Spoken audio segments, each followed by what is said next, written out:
Succession, la question de la mémoire organisationnelle. Cette activité de sensibilisation au transfert des connaissances et des valeurs présente quelques outils concrets et une expérience de transfert de connaissances dans le cadre de l'élaboration d'un plan de transfert de direction à l'organisme Diffusion culturelle de Lévis. Quelles ont été les pratiques les plus pertinentes en matière de transfert des connaissances et des valeurs? C'est ce dont traitera Mme Pascale Landry, consultante spécialisée en gestion d'organismes culturels, en compagnie de Mme Diane Blanchette, la directrice générale et artistique de Diffusion culturelle de Lévis. La présentation durera 25 minutes et sera suivie d'une période de questions de 5 minutes. Mesdames Landry et Blanchette, c'est à vous.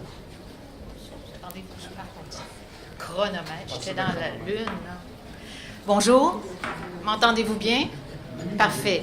Alors, vous avez compris que la présentation d'aujourd'hui, c'est autour d'un mandat qui m'a été donné il y a une année par Diffusion culturelle de Lévis pour accompagner l'organisme dans un transfert de direction.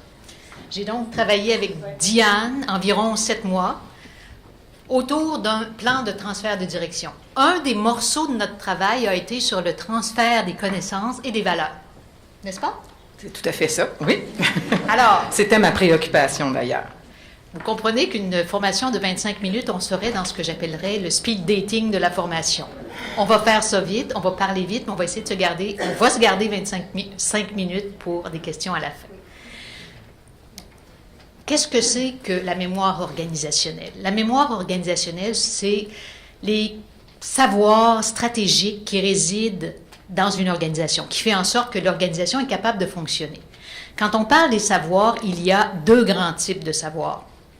Les connaissances tacites et les connaissances implicites.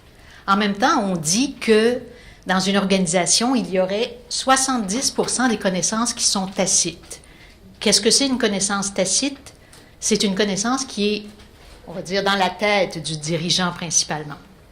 On comprendra que dans un contexte de transfert de direction, ces connaissances sont importantes. On va être préoccupé, on va vouloir les transférer dans l'organisme. Un peu de théorie? Un peu de théorie. Alors, quand on parle de connaissances, on se dit qu'il y a des connaissances tacites, il y a des connaissances implicites. Il y a aussi des connaissances qui sont individuelles. C'est l'individu qui les possède, puis il y a des connaissances qui sont plus organisationnelles, qui sont partagées collectivement. Par exemple, dans les connaissances qui sont tacites et au niveau individuel, il y a l'expertise de la personne, tout ce que la personne sait, mais qui n'est pas nécessairement inscrit dans un document. À l'inverse, une connaissance explicite et individuelle, c'est ce que la personne sait, mais qui est déjà écrit quelque part, qui a été transféré. Dans les connaissances qui sont tacites et collectives, c'est tout le sens commun, c'est l'histoire de l'organisation, c'est aussi les valeurs organisationnelles.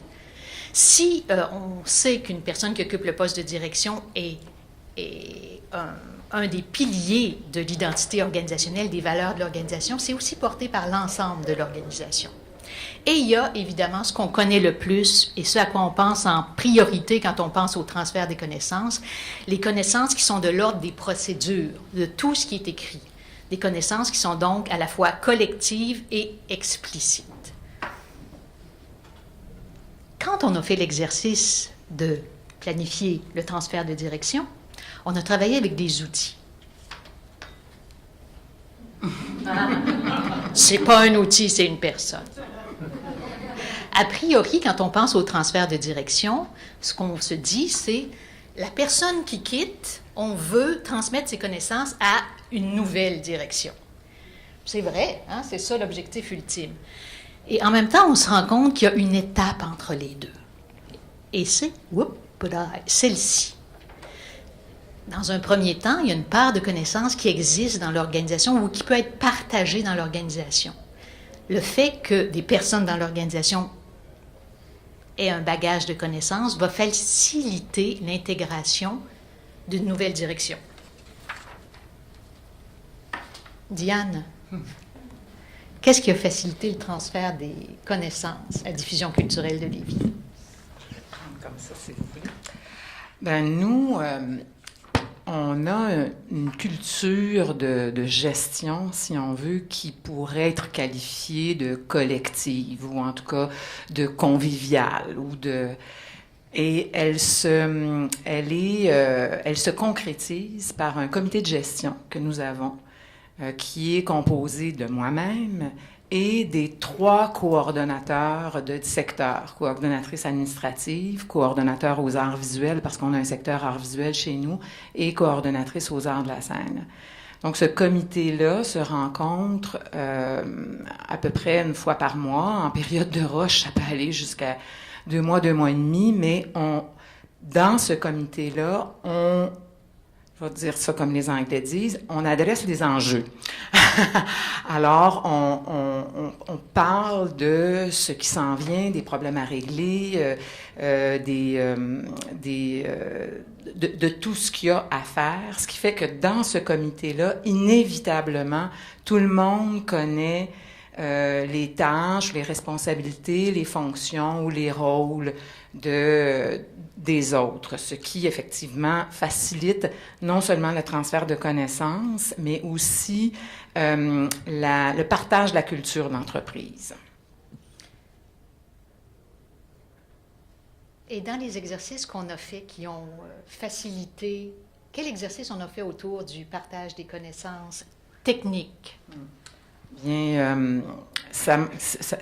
moi, j'ai été très surprise, peut-être comme vous d'ailleurs, de me rendre compte qu'effectivement, le partage de connaissances ne devait pas se faire que de moi à la prochaine personne. Alors, Pascal m'est arrivé avec un beau document Excel rempli de colonnes et de lignes, voilà la chose, où je devais écrire toutes les fonctions, les tâches qui sont dévolues à mon rôle de direction artistique, générale et artistique, à qui je pouvais les partager, combien de temps ça pouvait prendre pour que la personne à l'interne les apprenne, etc., etc. En fait, bref, c'était quand même assez complexe et un travail intellectuel où il fallait que où j'ai dû vraiment faire attention pour pas m'enfarger dans les fleurs du tapis et que ce travail-là ne devienne qu'intellectuel, justement. Alors, c'est en fait un outil qui sert à faire ressortir les fonctions, les tâches, les rôles principaux qui ont intérêt à être passées, transmises par un intermédiaire qui pourra à son tour, qui pourront être à leur tour transmises à la nouvelle direction, mais via les personnes qui sont déjà en place. Oui. Est-ce que je réponds à ta question? Oui, je vais te relancer une autre après. Je vais parler assez fort. Hein? Alors, vous voyez, le tableau est dans deux temps. Le premier temps, c'est de se dire les connaissances, comment elles peuvent être transférées aux personnes qui sont actuellement en poste. Ici, on parle du comité de transfert de direction auquel Diane a fait référence en premier. Dans un deuxième temps, c'est ensuite la nouvelle personne qui va rentrer en poste, comment les connaissances vont pouvoir lui être transférées. Et dans les mécanismes qui existaient, c'était entre autres se servir du comité de transfert de direction. De gestion. Oui, du comité de gestion. Diane, qu'est-ce que tu as trouvé difficile là-dedans? Quand on se met à réfléchir à ce qu'on fait, ça finit plus. Ça finit plus. C'est pas très compliqué, là. Alors, c'est ça, moi, que j'ai trouvé le plus difficile, étant perfectionniste en plus, hyper minutieuse, comme la plupart d'entre nous. J'aurais pu passer des semaines à remplir pas à remplir ce tableau-là, mais plutôt à me questionner sur ce que je faisais. Mais bon, Pascal me disait tout le temps, fais ça de façon plus... fais-le sans y penser.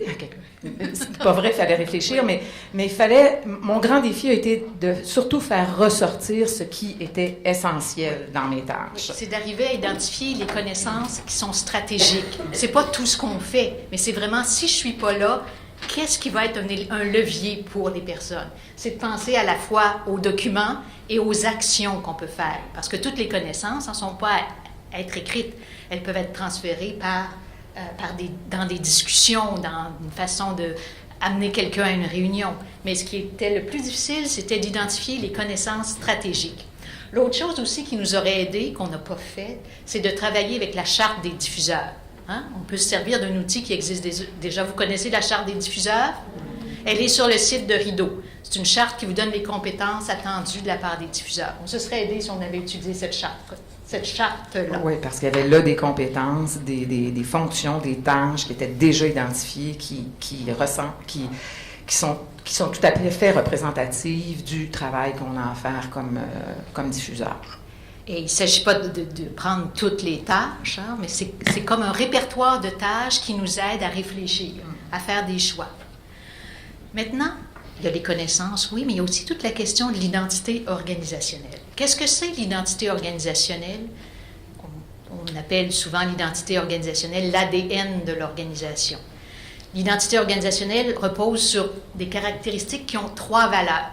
Les caractéristiques de l'organisation qui sont centrales, très importantes, qui sont pérennes, qui durent dans le temps et qui sont distinctives, qui nous permettent de nous distinguer d'autres organisations. L'identité organisationnelle, c'est des valeurs, oui, mais c'est plus que des valeurs. Pourquoi? Parce que ça s'incarne dans des choses, dans la mission de l'organisation, dans les stratégies qu'on va mettre en place. Une stratégie très compétitive ou une stratégie de collaboration, c'est différent et ça reflète aussi des valeurs. Dans les activités qu'on fait, dans les structures organisationnelles qu'on met en place, dans les politiques, dans les pratiques de gestion qu'on a. Par exemple, est-ce qu'on amène beaucoup de collaboration ou au contraire, on a une structure qui est plus hiérarchique et presque autoritaire. Dans le type de propriété aussi, collectif, OBNL, organisme à but lucratif. Encore, derrière ces pratiques, il y a des valeurs. Et cette identité organisationnelle, c'est aussi ce qui va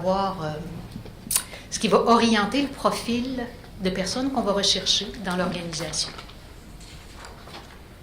Diane, dans le travail qu'on a fait ensemble, qu'est-ce qui a été pour toi le plus pertinent et qui a favorisé le partage des valeurs et de l'identité organisationnelle? Bien, c'est une activité qu'on a fait sur l'identité organisationnelle avec le CA. Moi, une de mes grandes préoccupations, dans notre organisme, il y a après moi 2 autres piliers de l'organisation qui risquent de partir 3 ans, 4 ans, 5 ans maximum après moi. Et les 2 autres piliers, c'est des membres du comité de gestion. Exact, et qui sont là depuis avant moi.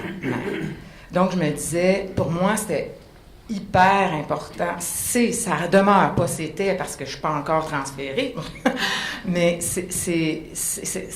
c'est hyper important pour moi qu'un futur comité de transfert de direction, pas futur parce qu'il est maintenant en place, et le CA soit complètement imbibé de nos valeurs et de notre culture d'entreprise.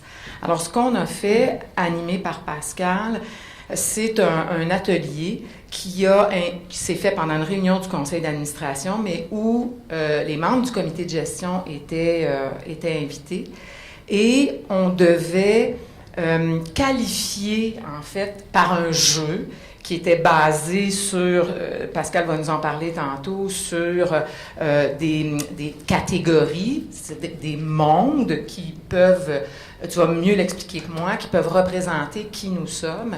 Et le fait d'être partie d'images, en fait, dans cette réunion-là, d'avoir demandé à des gens du conseil d'administration de qualifier ou de décrire qui nous sommes, quelles sont nos valeurs via ces catégories de monde-là, parce que c'était des images, étaient beaucoup plus parlantes que si on avait voulu dire des mots pour bien nous décrire ou bien se rendre compte collectivement de qui on est profondément. Alors, je vous explique un peu rapidement. Cette approche-là, ça vient d'un duo de sociologues, un sociologue et un économiste qui ont travaillé à partir des mondes ou des logiques. Ils ont sorti finalement 7 mondes qui portent des valeurs. Mais derrière ces valeurs-là, il y a des images. On ne va pas au complet parce qu'on va être en train ici en 2 heures, mais par exemple, ici, quand dans le monde, dans la logique de l'innovation. L'organisation comme un laboratoire d'expérimentation. Dans la logique traditionnelle, l'organisation est une famille, une tribu. Dans la logique de prestige, l'organisation est un club privé, une équipe d'étoiles. Donc, on peut continuer comme ça pendant 7 mondes. Mais on a utilisé cette approche-là pour voir qu'est-ce qui était le cœur de l'organisation, qu'est-ce qui liait les personnes ensemble et comment elles comprenaient leur organisation. Et évidemment, ça s'est fait dans une réunion. Donc, on n'est pas arrivé à un consensus, mais on a discuté d'idées et ça a fait en sorte, un point très intéressant, que l'équipe administrative est entrée en contact avec le conseil d'administration d'une manière qui ne s'était jamais faite chez vous. Hein? C'était jamais fait comme ça. Non, oui, effectivement. Oui. Oui. Diane vous a mentionné le comité de transfert de direction. Diane, veux-tu dire quelques mots sur le comité de transfert de direction? Qu'est-ce que c'est un comité de transfert de direction?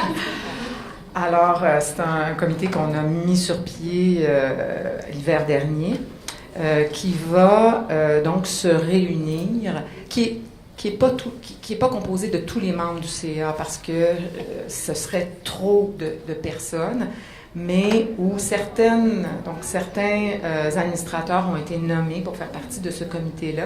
Et ce comité-là s'est déjà mis en branle, en marche, pour continuer.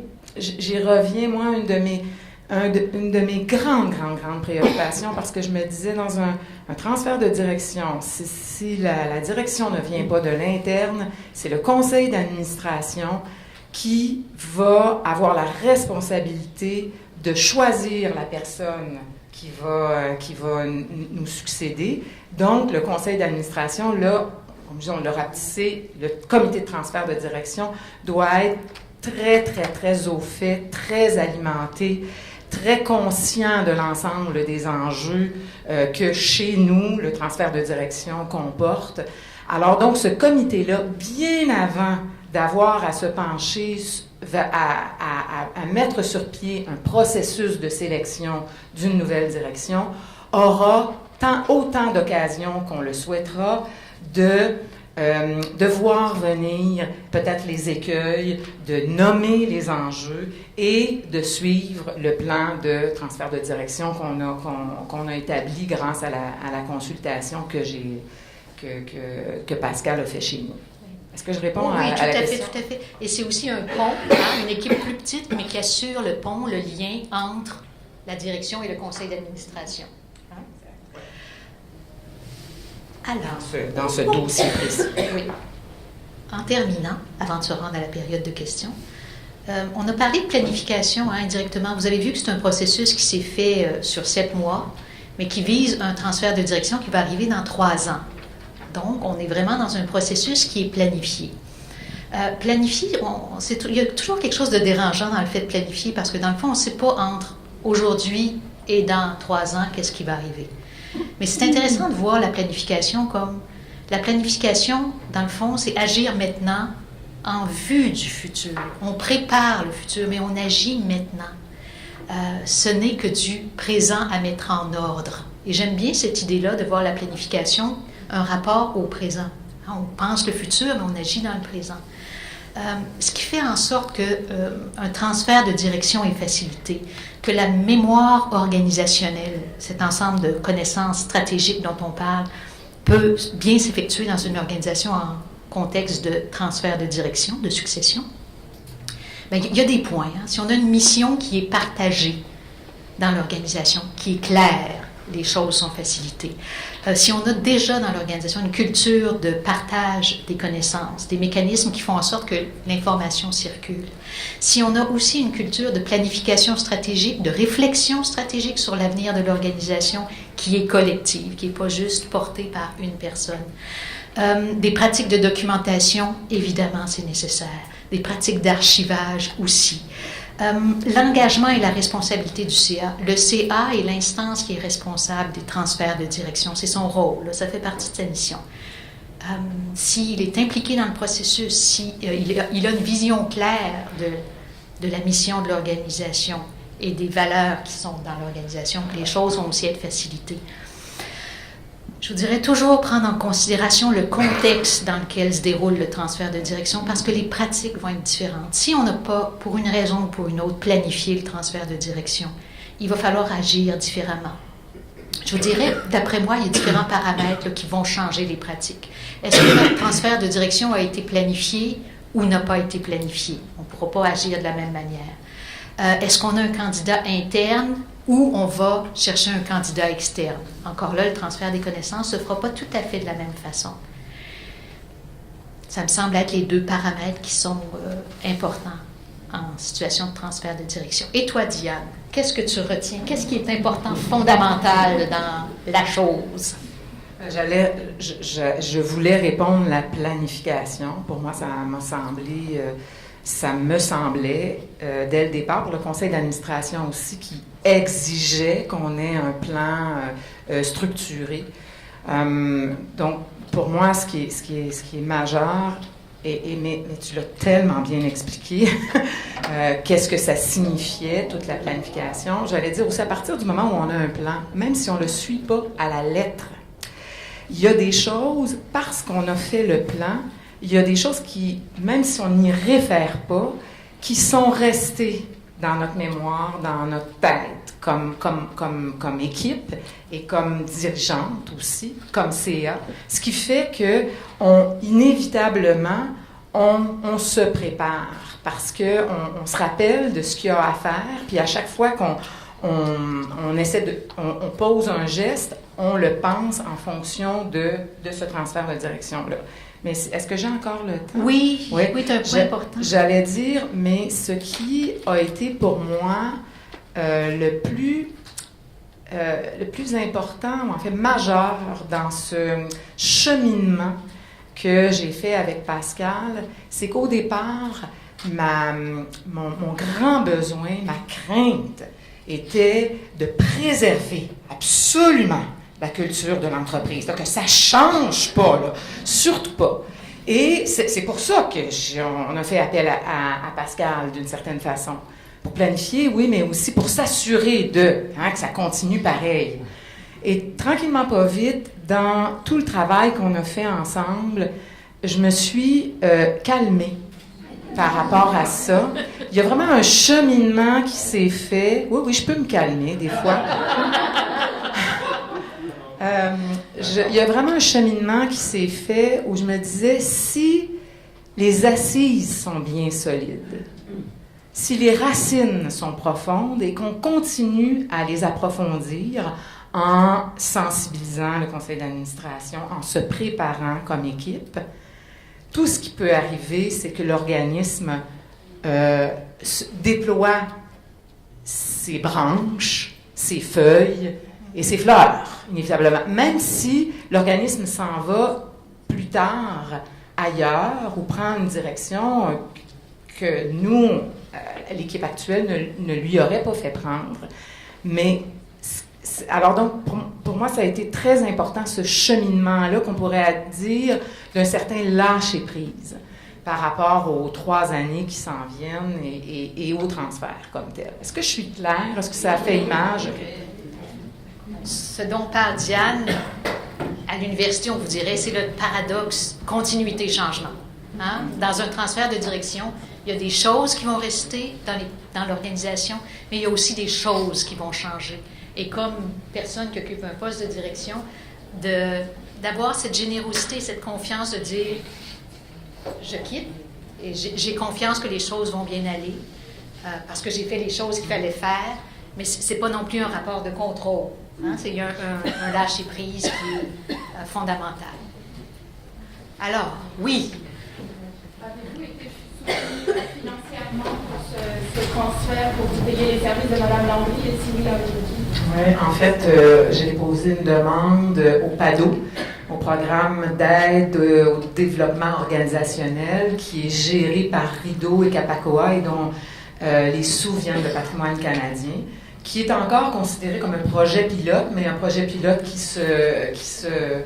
les gens de Rideau là, pourront peut-être me confirmer ou me corriger si je me trompe, qui est un projet pilote qui est renouvelé à chaque année. Donc, à chaque année, au début de l'automne, on peut postuler, en fait, faire une demande dans le cadre de ce programme-là. pas juste pour la succession d'ailleurs, pour toutes sortes de besoins en soutien organisationnel. Alors, nous sommes dans la période de questions. Nous avons terminé. Oui? J'ai une question parce que, Diane, tu étais directrice artistique ou directrice générale. En fait, Comment on fait avec un enfant double? Je regarde là, non, parce que la plupart des diffuseurs, des directeurs de centres de diffusion sont à la fois directeur général et artistique. On a deux chapeaux, puis deux têtes dans la même tête, puis on s'obstine fréquemment. Donc, puis c'est drôle parce que les valeurs passent beaucoup par la direction artistique, hein? D'où les préoccupations que je suis certaine m'ensemble dans la plupart des gens qui doivent céder leur place puis faire un transfert de direction doivent avoir aussi. Donc, c'est pas en double, non, c'est le même poste, dans le fond. D'autres questions? Bon, ben merci à tous. J'ai une question. Quelque chose qui m'a intriguée. Oui. Vous avez parlé des images plutôt que des paroles lors de l'échange entre vous autres, c'est-à-dire toi et le conseil d'administration. J'aurais aimé ça avoir un exemple d'image. Avez-vous ça?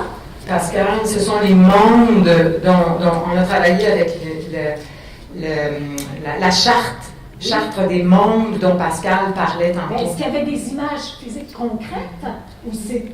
Non? C'était des mots. On a travaillé avec des métaphores. On se disait, à partir des logiques où on a des métaphores. L'organisation comme un laboratoire, comme une famille, comme un club privé, un adorat civique, etc. Alors, il n'y avait pas d'illustration physique. Ok, merci, c'est très curieuse. Merci. J'aurais dû dire métaphore, ça aurait été. Je vais le dire dans la prochaine.